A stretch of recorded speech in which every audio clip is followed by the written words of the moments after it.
Oke, mari kita lanjut ya, untuk praktiknya. Ini, adik-adik bisa lihat ya di screen ya, di screen saya.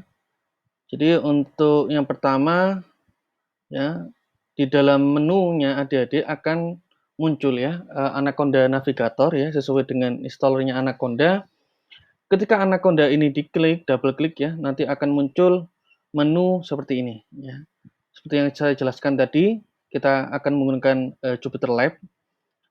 Di mana Jupyter Lab ini adalah tempat, kita mengeksekusi kode Python kita, gitu ya. Lalu yang saya jelaskan tadi di environment ya, pastikan dulu ya, setidaknya nanti ada NumPy ya, itu sudah terinstall ya. Di sini ada NumPy, numeric Python ya. Lalu tadi SciPy itu juga ada ya, itu juga ada. Scikit-learn ya, untuk machine learning itu ada ya. Matplotlib ya, untuk apa namanya, grafik ya, grafik juga ada. Nah, ini sebenarnya tool standar, library standarnya sudah terinstall semua di dalam Python kita, gitu ya. Lalu yang saya bilang tadi ya, learning untuk adik-adik bisa belajar nanti di dokumentasi, ada read ya, nanti di klik read ini ya, baca nanti Python tutorial ya, NumPy documentation, SciPy documentation ya, dan lain sebagainya. Ini diberikan free di dalam sini, silakan nanti diakses ya. Lalu community-nya nanti bisa diklik juga, learn more ya. Nanti ada banyak forum-forum diskusi yang membahas tentang isu-isu penting atau mungkin ada bug-bug yang bug itu istilahnya error-error yang didokumentasikan oleh para programmer ya, untuk membantu kita apa namanya, men-solve ya jika nanti codingan kita error gitu ya. Oke, kita nanti adik-adik bisa klik saja launch ya, nanti akan redirect ya, akan redirect ke sini ya, ke dalam area kerja ya. Ini ruang kerjanya adik-adik untuk bisa menggunakan Python. Pertama ya, seperti yang di tutorial saya bilang, untuk ruang kerja kita klik notebook ya, notebook, nanti akan muncul file baru ya, file baru di dalam, tergantung nanti adik-adik mau naruh di mana. Kalau saya taruh di dokumen ya, di dokumen, ini folder saya, di sini ya. Nah, tergantung nanti mau diletakkan di mana. Saya di sini. Nah, ini bisa dinamai nanti, di rename, beri nama tes misal. Ekstensinya APNB ya. Misal adik-adik mau ngeprint hello world tadi. Ya, silakan nanti akan muncul hello world ya. Hello world.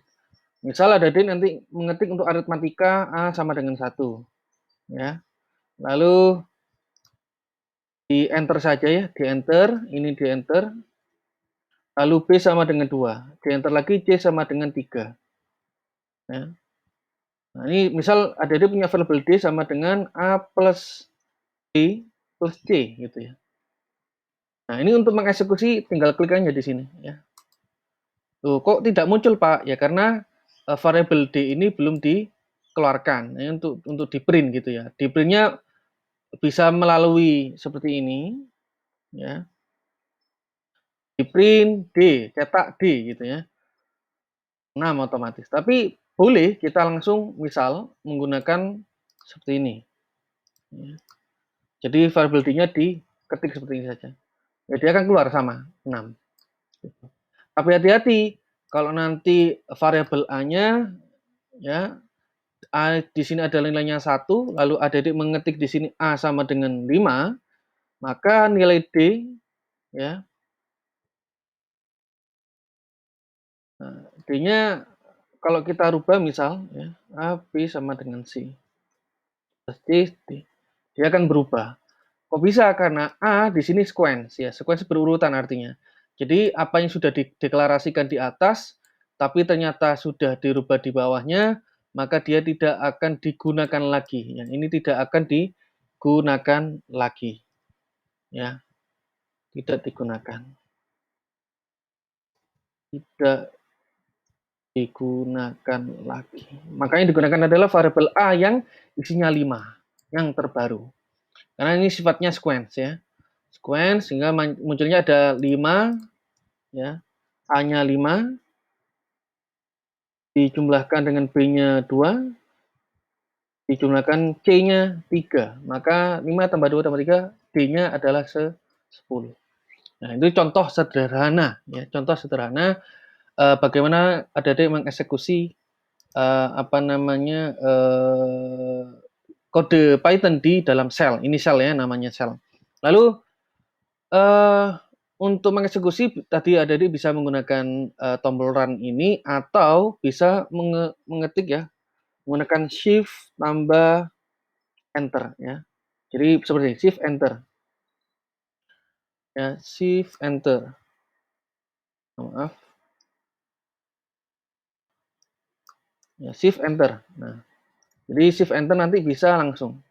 Nah, lalu adik-adik bisa jadi nanti ketika coding misal ada komputasi yang begitu lama gitu atau error, jangan panik ya, cukup masuk ke kernel, lalu shutdown kernelnya. Nah, kernel itu apa? Ya, kernel itu tugasnya adalah bagian yang mengaktifkan dan juga menonaktifkan file Python netbook kita yang ada di dalam variabel file yang sedang kita aktifkan tadi. Jadi kalau ada icon hijau seperti ini, maka dia sedang nyala, sedang aktif. Tapi kalau sedang off, maka tombol hijaunya hilang. Gitu. Maka untuk mengaktifkan lagi, ya kita klik 2 kali, nah dia akan muncul tombol hijau. Ini untuk jaga-jaga kalau nanti adik-adik mungkin hang gitu ya, programnya hang atau seperti apa, di shutdown kernel saja. Misal banyak file IPNB yang sedang berjalan bersamaan, itu bisa di shutdown kernel all gitu ya. All semuanya di shutdown nanti. Gitu. Oke, tapi jangan lupa di Ctrl S ya, disimpan. Lalu fitur-fitur yang lainnya bisa untuk melakukan undo shell ya. Jadi kalau adik-adik misal sudah ngetik ya, ini saya hapus misalnya, nggak sengaja saya hapus, jangan bingung ya. Jadi nanti bisa di undo shell operation-nya. Nah, dia akan muncul. Jadi mungkin kita lupa ya, kita hapus, wah panik, masa mau ngetik lagi, nggak usah, pakai yang undo shell operation. Ya. Lalu bisa di copy cell juga, selnya bisa di copy gitu ya, di copy misal di below di bawah bisa, ya. Bisa di copy paste seperti ini. Oke, apa lagi ya? Jadi untuk run itu bisa juga run all atau run selected cell ya. Jadi mau running satu baris sel ini atau ke semuanya gitu. Kalau satu baris sel ini bisa melalui run selected cells ya, atau ke semuanya. Berarti run selected run all cells ya. Ini diklik aja, dia akan merun semuanya. Oke, ya, seperti itu. Oke ya, jadi semoga ini mulai paham bagaimana bekerja dengan menggunakan file IPNB. Ya. Oke, kita masuk materi sedikit ya. Nanti adik-adik bisa menyesuaikan file saya yang ada di sini dengan di file Python basic. Jadi tugasnya adik-adik nanti adalah mengeksekusi program ya, kode script yang ada di dalam sini sesuai dengan tutorial yang saya berikan di dalam Python basic ya di sini. Yang ada di Anaconda. Jadi nanti adik-adik bisa ngetik X integer sama dengan 1 diketik di dalam shell, satu persatu ya. Oke, bisa nanti dicicil ngerjakannya ya. Jadi perlahan-lahan dikerjakan lalu difahami ya. Kira-kira outputnya bagaimana kok bisa seperti ini misal. Ya. Oke, kita bahas satu persatu. Yang pertama tentang data type ya, tipe data. Oke ya. Jadi adik-adik ya, di dalam coding, di dalam kode apapun, bahasa pemrograman apapun, itu mesti kita mempunyai yang namanya data type, ya, tipe data. Ada yang bentuknya integer, angka, ada yang bentuknya pecahan ya. Ada komanya, 1 koma sekian, 1, 2 koma sekian, 5 koma sekian ya. Lalu ada juga yang boolean, antara true dan false ya. Ada juga. Ada yang kalau adik-adik pernah waktu SMA belajar bilangan kompleks ya, ada yang bilangan real, ada bilangan yang imajiner ya. Ini bisa dilihat kembali. Nah, adik-adik, jadi kalau dulu kami ketika program ya di Python, dulu di C++ ya, di bahasa pemrograman C++, itu kami tidak seperti ini codingnya ya, tidak seperti ini codingnya. Kami harus mendeklarasikan. Misal saya punya variable integer sama dengan i ya, sama dengan 0 ya. Di titik titik koma itu ya. Lalu kami juga apa namanya? Mendeklarasikan misal bilangan float gitu ya. Float y sama dengan 2,5 ya. Titik koma gitu ya. Dan sebagainya. Dan juga double misal. Double ini biasanya untuk rupiah. Double misal. Double sama dengan 2000. Nah, ini kami deklarasikan seperti itu adik-adik. Di Python itu beda sekali ya, beda sekali. Tidak ada yang namanya deklarasi variabel karena di dalam variabel tersebut si Python akan paham ya, akan memahami kita itu memasukkan variabel bertipe apa gitu ya. Contoh ini bisa lihat ya. Misal saya memasukkan x ya underscore integer sama dengan 1. Nah, ini saya punya fungsi bawaannya Python ya. Fungsi itu artinya sebuah ya paket instruksi gitu yang bisa kita panggil langsung tanpa kita membuat dari awal gitu. Jadi sudah bawaan. Jadi langsung ketik aja type ya, buka kurung x underscore integer. Maka akan muncul ya yang artinya bahwa variable x integer ini tipenya itu adalah integer gitu ya. Integer, angka gitu ya. Angka yang bilangannya itu bukan berpecahan ya. Ini bilangan real ya, 1, 2, 3 gitu ya. Oke. Nah, ada lagi yang float ya, yang float. Ini 1,5, 1,6 ya, 1,8 terserah. Nah, kalau adik-adik mengetahui bentuk-bentuk bilangan itu bukan hanya bilangan real saja, angka saja, tapi juga ada yang pecahan 1,5, 1,8 gitu ya. Nah, ini untuk bilangan float ya. Tipenya bisa kita ketik ya, 1.0 misal. Maka dia akan mengenali apa sih ini tipenya. Oh, tipenya adalah float gitu ya, pecahan. Karena data kita pasti akan bermacam-macam. Ada yang integer, ada yang pecahan ya, dan sebagainya. Lanjut ya, di sini adik-adik ya, ada bilangan boolean ya, bertipe boolean yang isinya ada true dan false ya. Loh, kok ada Pak seperti ini? Ya, ada. Jadi kalau adik-adik pernah belajar, kalau saya searching ya, ada namanya gerbang logika, mungkin pernah diajarkan waktu fisika atau apa ya, mata pelajaran fisika ya kalau salah, di mana gerbang logika ini adalah menunjukkan suatu logika atau suatu kondisi atau premis biasanya yang menyatakan misal ya gitu ya. Kalau false bertemu false, false gitu ya. False dan false itu kira-kira munculnya apa? Outputnya apa gitu. Atau seperti ini juga. Ini ilmu dasar nanti adik-adik belajar yang namanya machine learning ya, namanya jaringan syaraf tiruan besok-besok ya nanti dimasuk materi machine learning. Ya di sinilah tempat alur logikanya gitu ya. Alur logikanya. Ini bisa dilihat ya. Jadi kalau saya punya true dan false ya nanti ini sebenarnya tipenya apa sih gitu ya. Oh, tipenya ini itu boolean gitu ya.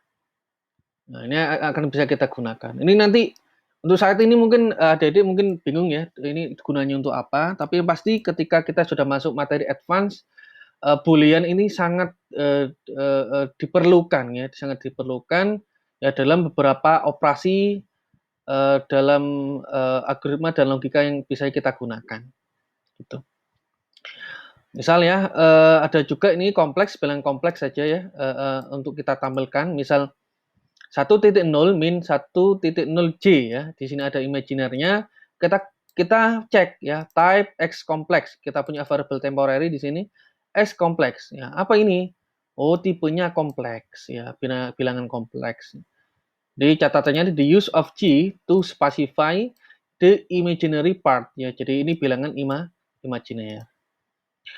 Oke, lalu kita print ya. Kalau kita print X underscore kompleksnya, maka akan muncul di sini ya 1.0 min 1.0 J.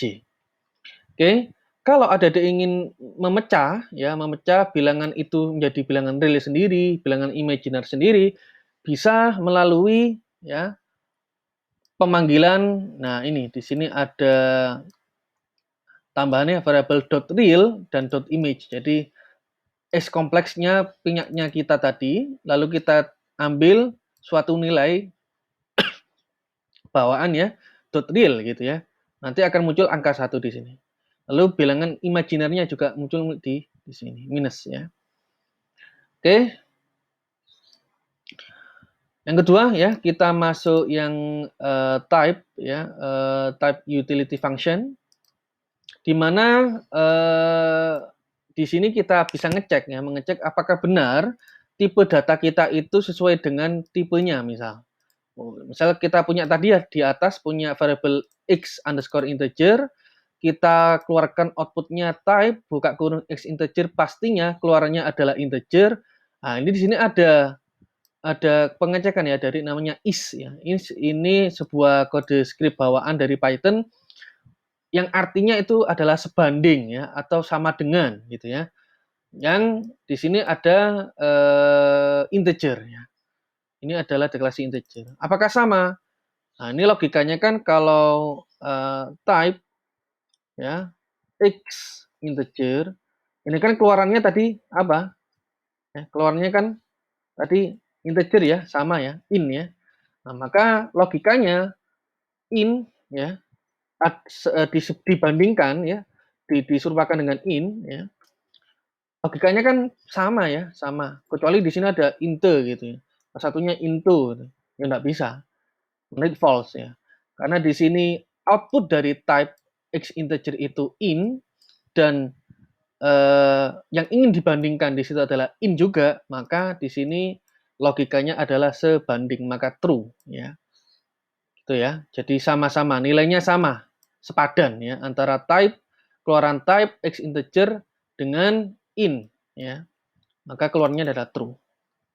Kita cek lagi type ya buka kurung x underscore float ya is float, apakah benar tipe data dari variable x float itu adalah float ya, maka kita bisa cek juga is float, maka ini keluarnya juga float is sebanding dengan float. Kecuali ini saya bandingkan dengan in, maka dia akan false ya, akan false.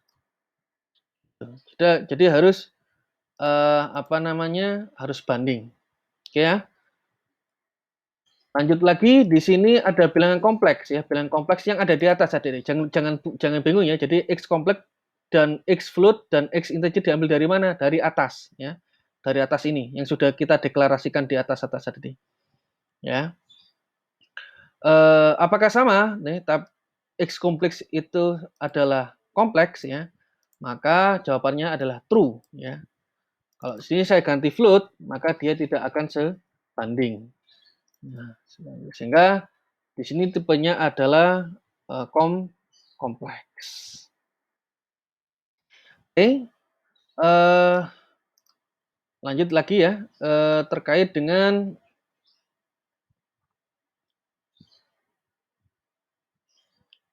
typecasting ya, typecasting. Apa itu typecasting? Nah, typecasting itu bagaimana kita mengkonversi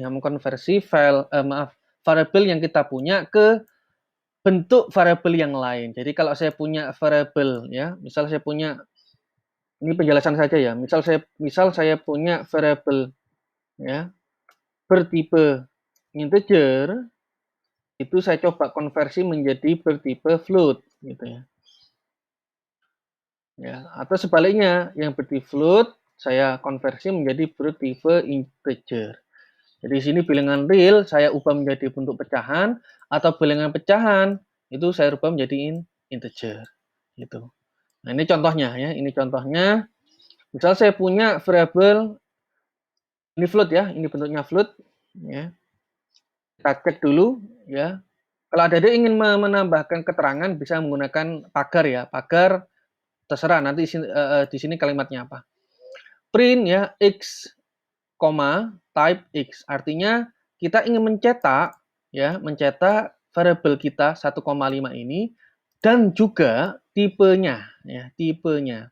Maka akan muncul di sini ya. X-nya 1,5, tipenya di sini adalah float. Nah, ini float ya. Gitu.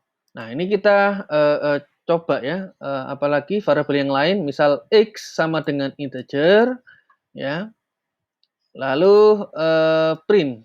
Nah, ini artinya ada D ya, ini proses casting ya, ini proses casting. Ya, ini perubahan tipe data. Di mana tipe data yang saya punya tadi adalah bertipe float, saya ubah menjadi integer ya. Lalu saya cetak untuk mengecek apakah bisa dicetak. Oh, ternyata bisa. Ini buktinya di mana variabel float yang aslinya tadi 1,5 dirubah menjadi angka 1. Nah, artinya ini semacam dibulatkan ya. Karena ini dibulatkannya ke bawah, maka akan menjadi 1. Misalkan kita coba 1,6 gitu ya. 1,6. Nah, dia juga akan dibulatkan ke bawah ya, 1,6. Nanti ada function sendiri untuk melakukan pembulatan ke atas atau pembulatan ke bawah adik-adik ya. Nanti ada sesi berikutnya. Jadi untuk yang contoh sini adalah proses casting ya, perubahan tipe data saja, di mana satunya float, ini variabel x akan di casting ya menjadi integer, sehingga muncullah variabel x yang tadinya bertipe float menjadi integer, keluarannya adalah 1, dan kita print, ternyata tipenya sudah berubah dari float menjadi integer. Gitu ya. Lalu kita rubah lagi, coba lagi z kompleks misalnya. Kita punya variabel z yang isinya adalah bilangan kompleks dari x. Nah, masalahnya ini proses castingnya gagal ya. Maaf, yang ini proses ininya, maaf, ini proses perubahan ya, perubahan dari integer ya, yang isinya adalah angka 1 ya, sama dengan 1. Ini boleh, ya ini boleh. Jadi kita menggunakan X yang ini ya, bukan yang atas ya, hati-hati, jangan sampai keliru. Jadi X-nya bukan yang 1,6, tapi yang kita gunakan adalah 1 ya, karena ini sudah diperbarui yang proses ya, proses di atasnya. Maka kita bisa mengeprint print Z ya. Z adalah isinya sesuai dengan bilangan real ya, bilangan real 1 plus 0 imajiner. Karena imajinernya kita tidak punya nilai apa-apa ya, tidak punya nilai apa-apa. Lalu tipenya adalah bilangan kompleks. Kita print, ternyata berubah menjadi bilangan kompleks ya. Oke, lalu lanjut X sama dengan float Z. Nah, ini proses apa namanya dari casting bilangan kompleks ke float. Nah, ini gagal adik-adik. Kenapa? Karena tidak bisa bilangan kompleks itu ya diubah menjadi float ya. Ini gagal. Ini bisa dilihat error ya. Jadi X sama dengan float Z. Tidak bisa karena Z-nya adalah variabel kompleks. Ya, sulit kalau dikonversi. Di sini keterangannya adalah cannot convert complex to float. Jadi kalau ada notifikasi berwarna merah seperti ini jangan bingung. Ini adalah pemberitahuan bahwa eksekusi program kita itu ada yang salah gitu ya. Ada yang tidak bisa dieksekusi, bisa jadi human error atau memang skripnya kita yang memasukkan salah. Gitu. Ya, jadi kesimpulannya ini tidak bisa digunakan. Nah, ini kita coba ya untuk mengeluarkan ya masing-masing bilangan di dalam bilangan kompleks tadi, variabel Z ya. Jangan lupa variabel Z sesuai dengan yang ada di atas. Z sama dengan kompleks X ya. Di mana kita mencoba untuk ngeprint seperti yang di atas tadi ya, untuk nilai real sama imajinernya. Nah, bagaimana caranya? Ya, kita buat variabel baru, misal y sama dengan bool, ya, buka kurung z.real. Kita print ya z.real-nya, kita berikan keterangan saja, ini seperti anak panah ya, tapi ini berupa penjelas atau keterangan. Jadi adik-adik bisa memberikan penjelasan ya, keterangan misal seperti simbol seperti ini menggunakan petik ya sebagai string. Lalu kita print ya variabel y-nya dan juga tipenya. Keluarannya apa adik-adik? Nah, di sini akan keluar z.real, maka keluarlah angka 1. 1 didapat dari mana? Didapat dari ini ya. Nah, ini kan bilangan real ya tadi. Lalu kita print lagi y. Y itu siapa? Y itu adalah true. Lah kok bisa true? Karena di sini y itu outputnya adalah true adik-adik. Ya, true di situ adalah sama dengan 1. 1 didapat dari boolean ya. Ini konversi dari bilangan z.real ya. Jadi misal saya punya angka 1 tadi, angka 1 yang di casting ya menjadi boolean ya, menjadi boolean.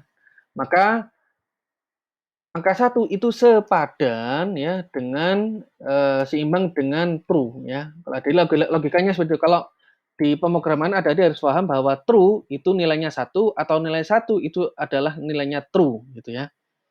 Kebalikannya kalau false ya, kalau false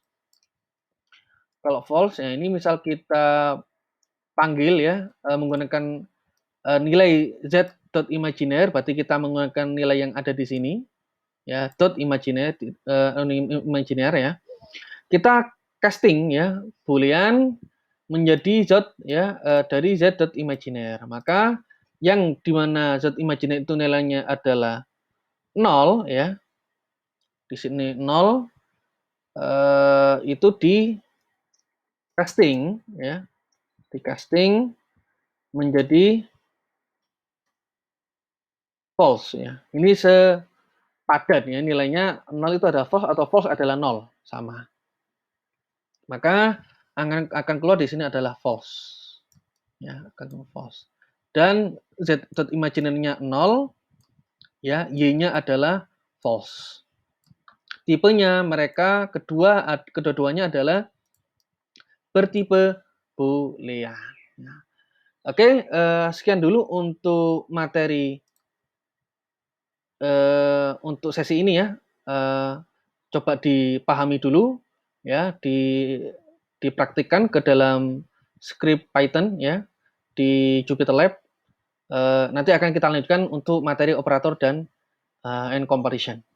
Oke?